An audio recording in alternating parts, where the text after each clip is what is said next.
Европын бүсийн цуврал тэмцээнд оролцохоор хилийндээ салгасан Монголын ширэн биелэгтнүүд Чехэд болсон Гран-при тэмцээнээс 2 алт, 1 мөнгөн медаль хүртлээ. Тус тэмцээнд Монголын баг 6 тамирчны бүрэлдэхүүнтэй оролцсноос 56 кг-ийн жинд Гавьяа тамирчин төгс цогт, 64 кг-ийн жинд олон улсын хэмжээний майстер инх зоригноор аваргын алтан медаль хүртжээ.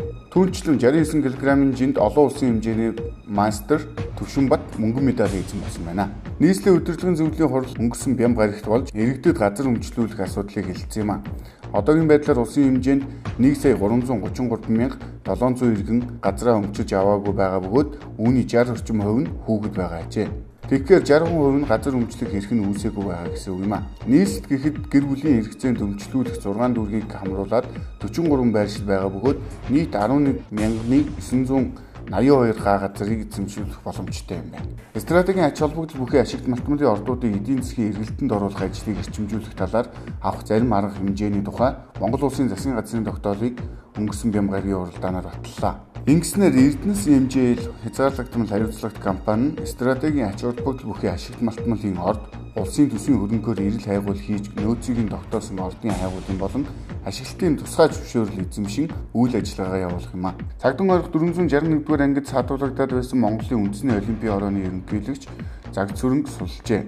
Түүнийг өнгөрсөн 2 дугаар сарын сүүлээр баривчлан цагдам орох 461-р ангид саатуулсан Монголын үндэсний олимпийн хорооны ерөнхийлөгчийг авирахтай тэмцэх газарт гаргасан зарим хүмүүсийн гомдол мэдээллийн дагуу Монголын үндэсний олимпийн хорооны ерөнхийлөгчийг шалгасан бөгөөд албаны хүмүүс үүнийгээ санхүүгийн асуудалтай холбон тайлбарлаж байсан юм а.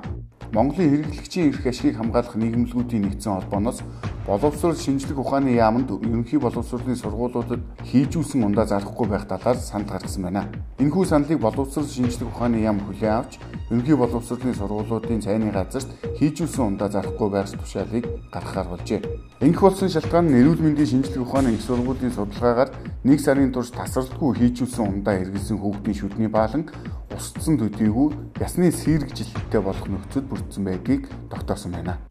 Харилцаа холбооны зохицуулалтын хорооны гаргасан журам нөхцөл шаардлагын дагуу мэдээллийн вебсайтууд сэтгэлийнхээ эсхийг www.happywebs.cg-ийн сайт дэх үгийн сан толбод сэтгэлд хараалын үгс болон ёс бус үгсийг гаргахгүй байх үүргийг хүлээж байгаа юм а. Өөрөөр хэлбэл вебсайтууд үгийн сан толбогдох програм хангамжийн интерфейсийг өөрсдөө шинээр нэмэх ёстой юм байна. Үгийн сан нь одоогоор 200 гаруй монгол үгтэй бөгөөд журмын дагуу вебсайтууд уг үгсийн санд өөрчлөлт оруулах санал гаргах нь нээлттэй хэвээр үлджээ.